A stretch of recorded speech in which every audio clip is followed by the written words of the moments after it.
Thinking. Of each particular thing, ask, what is it in itself, in its own construction? Marcus Aurelius suggested that. Intense cosmic thinking, probing the underlying structures. What is happening at the core level? The probing mind needs to be guided by intuition, though. We can't fully rationalize the world. As J.B.S. Haldane pointed out, paraphrased for American English, reality is not only stranger than you think, it is stranger than you can think. Some people glorify the thinking function and have an inflated overvaluation of superficial rationality. Others, particularly people on Eastern paths and New Age folk, foolishly villainize the mind and ego and say you must get rid of these crucial psychic functions. When correctly oriented in the hierarchy of psychic functions, the mind and ego are invaluable allies. The self, which Jung defined as the totality of all the layers of the psyche, and the guidance of its global intuition and visionary insight needs to be in the ruling position. The mind and the ego should be in the position of ministers or cabinet members working for the self. The mind and ego can work together, for example, to figure out how to mediate between the inner and outer world, how to take the visions and intuitions of the self and bring them out into the world, how to turn them into words or other cultural products, or how to act on them interpersonally or politically, etc. Where thinking becomes visionary and decisive is when it is a melding of higher intuition and thought. When these two psychic functions work as close allies, it is like having a torch hovering before you, illuminating your path and guiding you to the mysteries at the back of the cave. Consider this an auspicious time for visionary thinking. And I've got a couple extra points on this, and they come from something I wrote called A Guide to the Perplexed Interdimensional Traveler. It's also a YouTube, so you could listen to it. All right, where is it?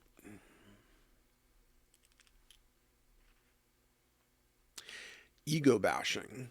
In New Age and Eastern circles, ego bashing and intellect bashing are the norm, and it is often claimed that the only path to enlightenment is to eliminate ego completely. Unfortunately, they're never able to show you people walking around and functioning without egos. Their claims are like a diet book filled with endless horrifying before photos, but without any believable after photos. To the extent that we have an after image, it comes into focus in the manner of an incompetent watercolor done in an impressionist style.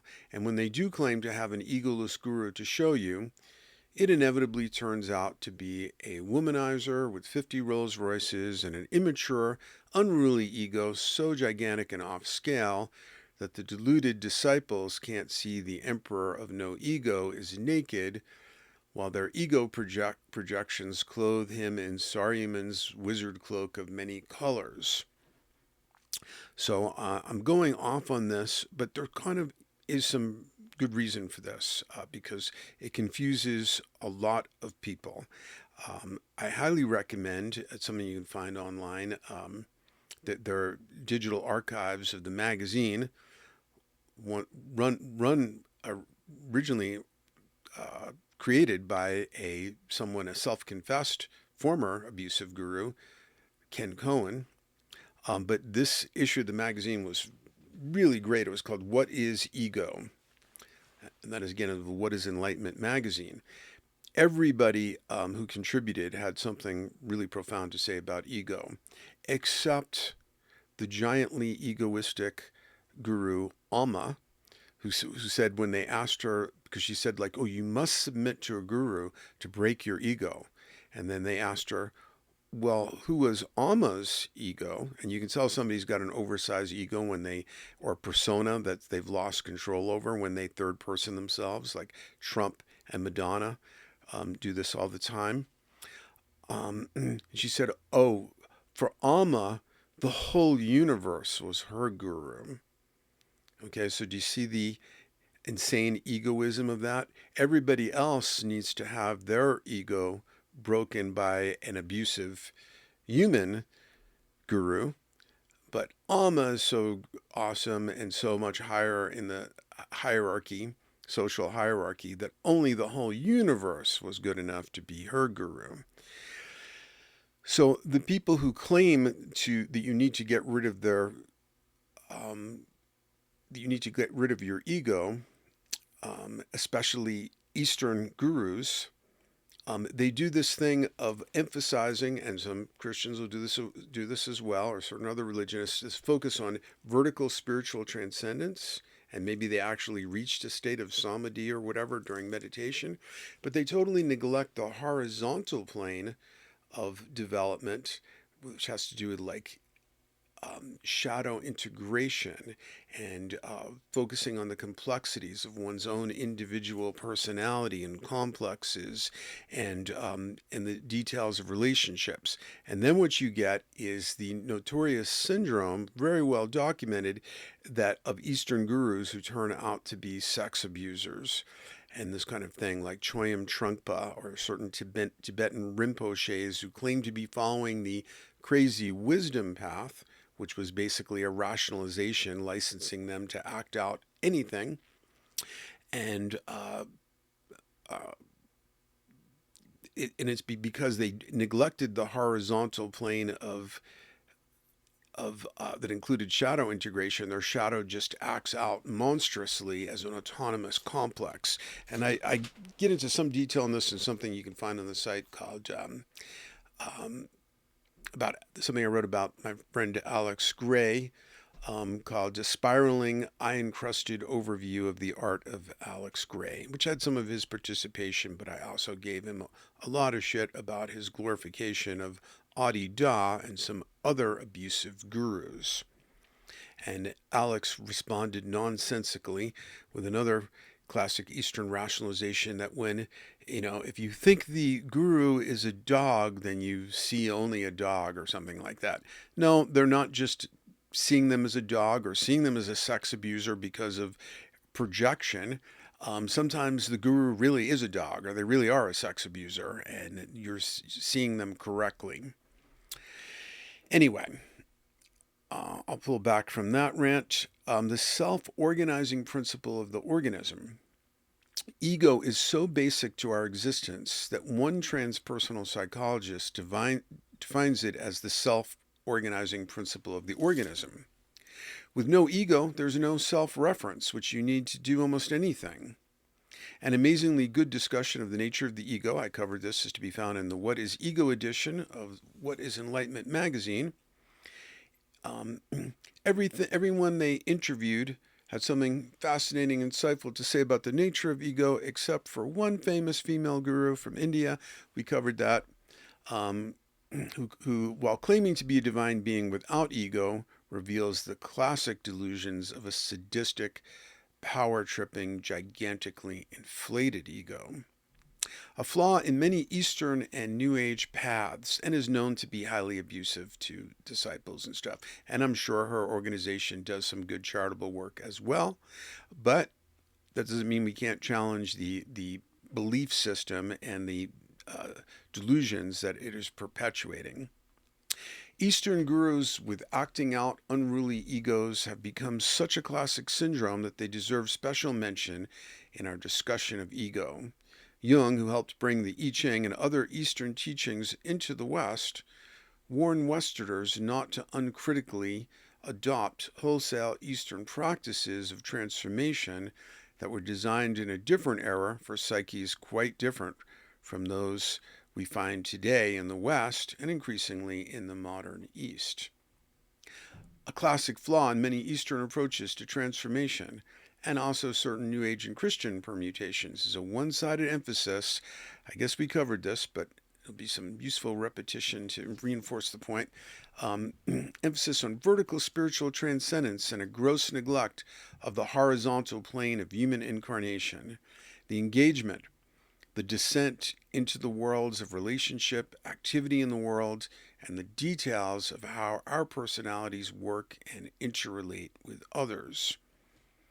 Especially deficient in so many of these vertical transcendence sects, as in SECTS, is the integration of what Jung called the shadow, the inferior and repressed parts of the personality, typically hidden by a cloud of self-loathing, denial, and unconsciousness.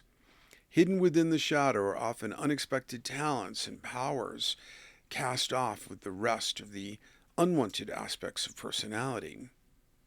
Mind and ego in the hierarchy of psychic functions. Albert Einstein said the intuitive mind is a sacred gift and the rational mind is a faithful servant. We have created a society that honors the servant and has forgotten the gift.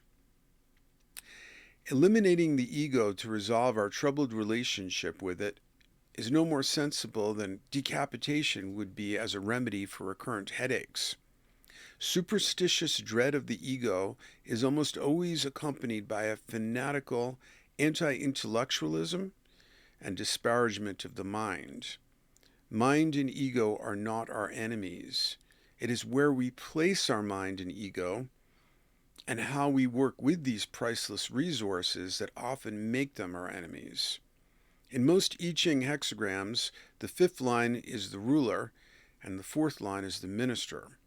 This structure contains the secret of how to work with the ego and mind so they become powerful allies instead of adversaries. In the place of the ruler in our psyche should not be our ego or mind, but our higher self and global intuition. And true will and Taoism.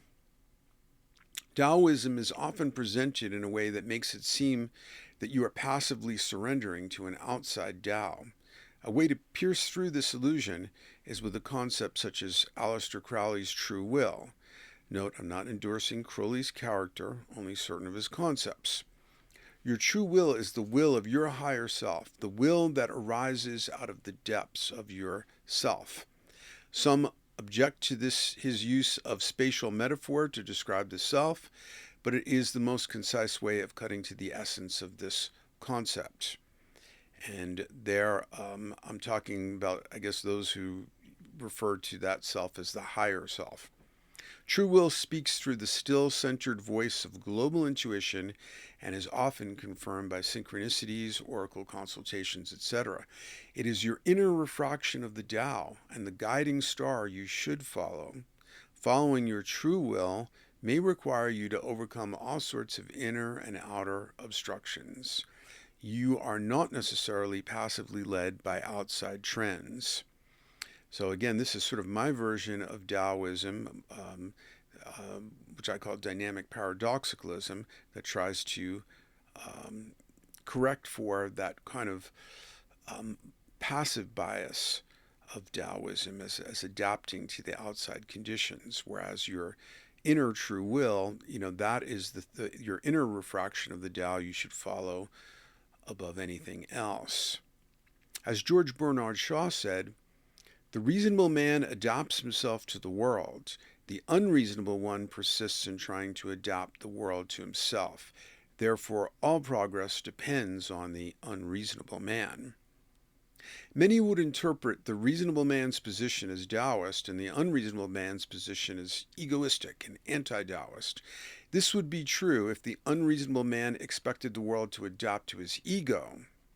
But if the unreasonable man is centered in his true will, then his stance is Taoist, from my perspective, as compared to a reasonable person whose reason and rationalized ego are oriented toward accommodating the default parameters of the Babylon matrix. So we see some of that even in the I Ching, especially like the Wilhelm Baines version, because of the Neo-Confucian bias, in the time when a lot of these commentaries were written by King Wen and Confucius, who were both in relatively powerless positions in a strict power hierarchy. It was all about accommodating render unto Caesar what is Caesar's, and this kind of thing, as compared to resisting what I call the Babylon matrix. The ruler and the minister of the psyche.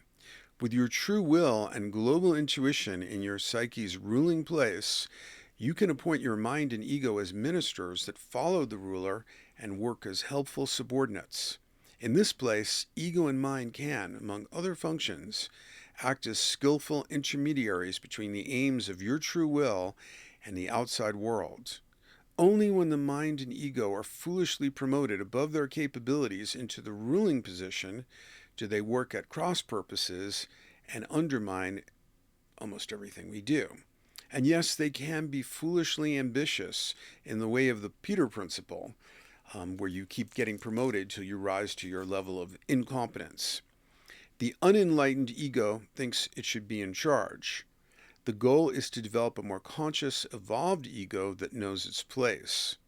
The mind can also be a brilliant amplifier and translator for global intuition and primal creativity, among other useful functions. Try fixing your computer with your feelings or your transcendent spirit. And that's meant sarcastically, of course. I'm still working on aligning these aspects of the psyche in myself, but I've made a lot of progress with that at this age. Consciousness is not something you arrive at, but what you must earn and work toward moment by moment. I'll briefly use myself as an example to ground this in a particular real-life case. Because I am, according to Jung's typology, a thinking intuitive type, that was also Jung's type, raised by thinking types, people often have an understandable but somewhat mistaken impression that I'm up in my head thinking of the things they hear me say or write. And like the shaved head and the look kind of go with that, giving that impression. More often, the way I experience my psyche working is that there is a cascade of intuitions. My active thinking function works with that cascade, analyzing, interpreting, and typically turning the intuitive input into complex sentences that may give the impression they were thought up. Of course, sometimes I call up memorized raps on various subjects and recite them, like I'm doing now, but originally these raps were sourced from a melding of intuition and thought.